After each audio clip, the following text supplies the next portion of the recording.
Hello, स्वागत है आप सभी का।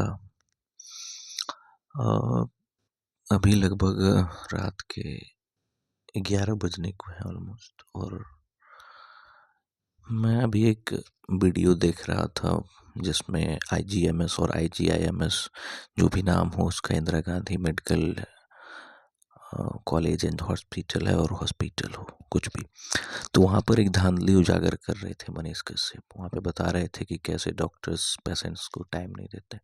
यही हाल आपको पता है कि एम्स का भी हाल है, और अपने डिस्ट्रिक्ट्स के सरकारी अस्पताल की तो कुछ कह ही नहीं सकते। हम सबके घर में कोई भी ऐसा घर नहीं है जहाँ पर लोग दवाई नहीं ले रहे। एक एक कैलकुलेशन हम किए थे कि अगर मिडिल क्लास से, जो हम लोग मिडिल क्लास हैं, अगर उससे मेडिसिन का बोझ अगर हट जाए, जो कि सरकार हर साल बजट करोड़ों रुपए मेडिकल के लिए बजट से, हमारे टैक्स के पैसे से आवंटित करती है, दिया जाता है लोगों को, बट हम तक ये चीज़ें नहीं पहुंचती। हम लोग प्राइवेट हॉस्पिटल्स के चक्कर काटते हैं।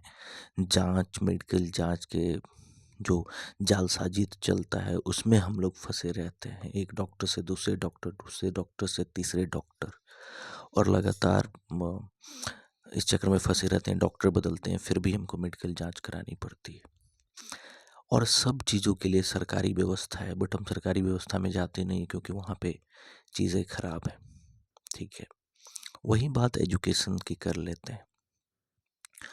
हम लोग जितने भी हम भी एक प्राइवेट टीचर हैं, इससे पहले भी एक स्कूल में पढ़ाते थे, और अभी भी हम एक स्कूल में पढ़ा रहे हैं दोस्तों।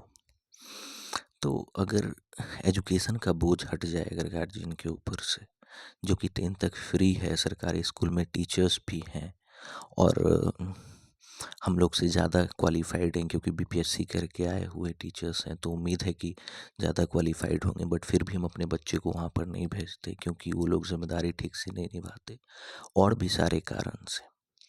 और एक बहुत बड़ा कारण मैं आपको बताता हूँ कि हम लोग के जेब पे असर डालता है कि प्राइवेट स्कूल्स क्या करते हैं, हर साल किताबें बदलते हैं। एज ए टीचर और एज ए स्टूडेंट्स, मैं भी सीबीएसई बोर्ड से ही पढ़ा हुआ हूँ, और सब जानते हैं, आप लोग गांव के लोग हैं तो सबको पता ही होगा। और वहाँ पर प्राइवेट स्कूल्स की जो व्यवस्था है उसमें हर साल किताबें बदल दी जाती है।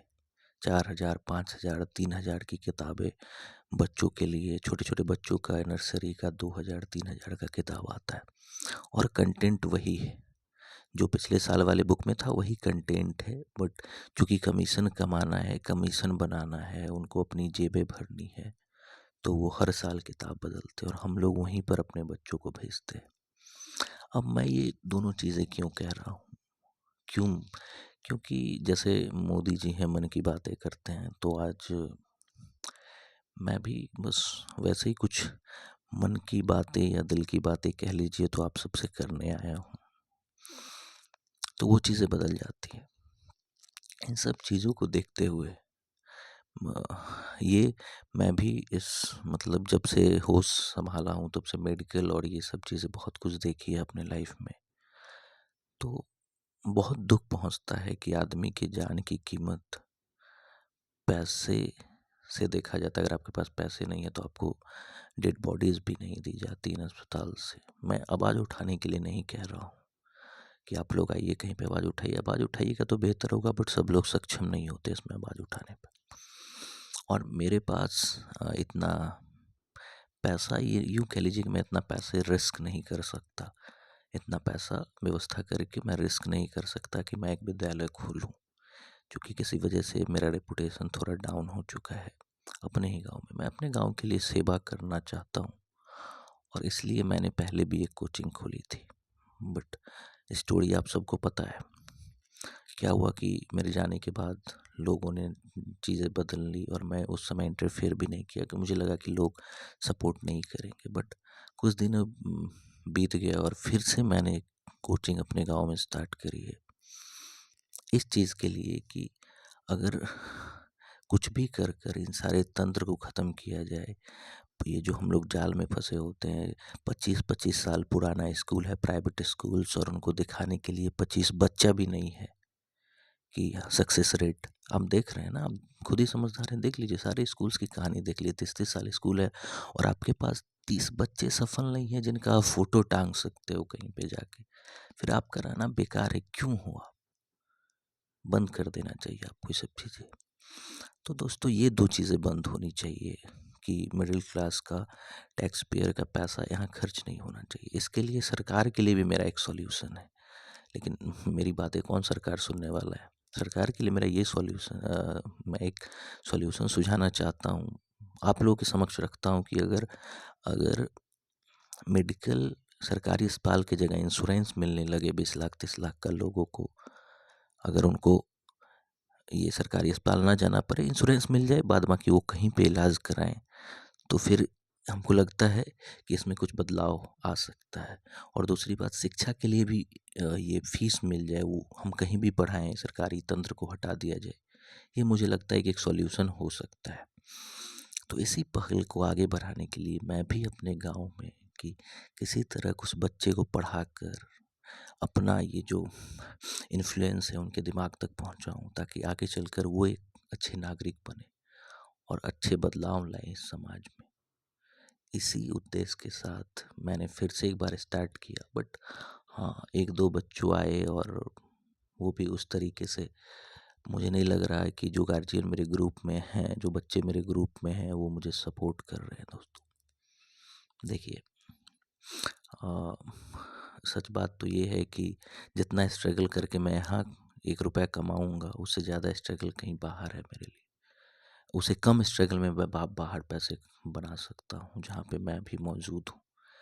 लेकिन मैं बदलाव की शुरुआत अपने गाँव से ही करना चाहता हूँ और भी बहुत कुछ है मेरे अंदर जो मैं देखना चाहता हूँ अपने गाँव में। अल्पसंख्यक होने के नाते पॉलिटिक्स में तो मैं कुछ कर नहीं सकता, क्योंकि पॉलिटिक्स में तो आपको पता ही है जाति है क्या-क्या है। बट आप जैसे गार्जियंस तब दुःख होता है कि जब लोग आपको ठग कर और फिर चीज़ें करते हैं और आपको पता भी नहीं होता, आपके पास नॉलेज नहीं है कि आप चेक कर पाएँ अपने बच्चे को कि हाँ, मेरा बच्चा पढ़ रहा है सही से, नहीं पढ़ रहा है, क्या पता। कोई इंडिपेंडेंट बॉडी नहीं है जो स्कूल, जो कोचिंग उसको पढ़ाता है, वही अ, उसका टेस्ट भी लेता है। तो कैसे पता करेंगे आप? मैं तो चाहूँगा ही कि मेरा बच्चा ये लगे कि बहुत अच्छा स्कोर कर रहा है। और आपको एक अंदर की बात बताता हूँ कि इन स्कूल्स में एडवाइस दिया जाता है टीचर्स को कि आप जब कॉपी चेक करें तो जानबूझ के बच्चे को जितना हो सके नंबर दें, इवन लिख के नंबर दिलवाया जाता है, ताकि ये सब अंदर की बातें अगर आपके आसपास कोई टीचर्स होंगे तो आप पता करिएगा, तो आपको ये चीज़ें पता चलेगी। और बहुत दुख होता है दोस्तों, मैं भी इस तंत्र का हिस्सा हूँ, क्योंकि और कोई चारा नहीं है मेरे पास। और बस मैं ये चीज़ें आपको इसलिए कह रहा हूँ कि मैं चाहता हूँ कि आप लोग सब मिलकर थोड़ा-थोड़ा सपोर्ट करें, तो शायद आने वाले टाइम में ये 2 चीज़ें बंद हो सके।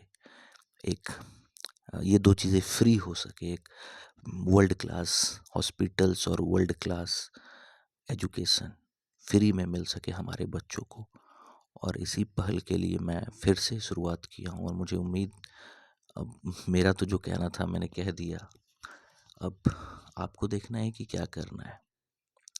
इंडिपेंडेंट बॉडी भी नहीं है, आप चेक भी नहीं कर सकते कि आपका बच्चा क्या कर रहा है, नहीं कर रहा है, आपको कुछ पता भी नहीं चलता और आपके पैसे भी बर्बाद हो जाते हैं। फिर जो लोग अस्पताल के चक्कर लगाते हैं उनको भी पता होगा क्या हाल है, करप्शन तो हर जगह है, कहीं छूटा नहीं। बट मैं ये नहीं कहता कि मैं बहुत बड़ा कुछ कर सकता हूँ, बट एक छोटा सा पहल है जो मैं करना चाहता हूँ। बस यही उद्देश्य है मेरा अपने गाँव में कोचिंग खोलने का। अदरवाइज़ मुझे भी पता है कि मेरा उस तरह का अब नाम रहा नहीं कि लोग बच्चे अपने पास भेजेंगे, बट विश्वास करिए, मैंने जो ये निर्णय लिया उसके पीछे कुछ ऐसे कारण रहे जो मुझे ये निर्णय लेना पड़ा। मैं इसमें कोई सफाई नहीं देना चाहता कुछ भी। बाकी आप पे सब चीज़ है और ये मैं अपने दिल की बात आप सबके सामने रखना चाहता था, इसलिए मैं रख रहा हूँ। और मैं रहूँगा 10-20 1 महीना 2 महीना देखूँगा और फिर तो मेरे पास, मैं इतना पैसा तो खर्च करूँगा नहीं, क्योंकि खुद से भी चले तभी तो वहाँ पे कुछ कर सकते हैं। इतना पैसा आए ताकि वहाँ के जो भाड़ा है, रेंट है वो जा सके, टीचर है एक वो देख सके। और मैं ये हर बातें आपके घर-घर तक भी आके बोल सकता था, बट हम सोचे कि एक वीडियो बना देते हैं, रात के 11 बज रहा है और इसी बात से मेरे दिमाग में एक आया और ये एक लास्ट कोशिश है मेरी तरफ से। आप सबका समय देने के लिए बहुत बहुत धन्यवाद। कभी भी कुछ भी ज़रूरत हो तो मेरा नंबर जिन जिन के पास है याद कर सकते हैं। हर सिचुएशन में मैं अपने बच्चों को बताता हूँ कि कहीं भी अगर तुम सही होगे तो मैं तुम्हारे साथ हमेशा खड़ा रहूँगा। Thank you so much.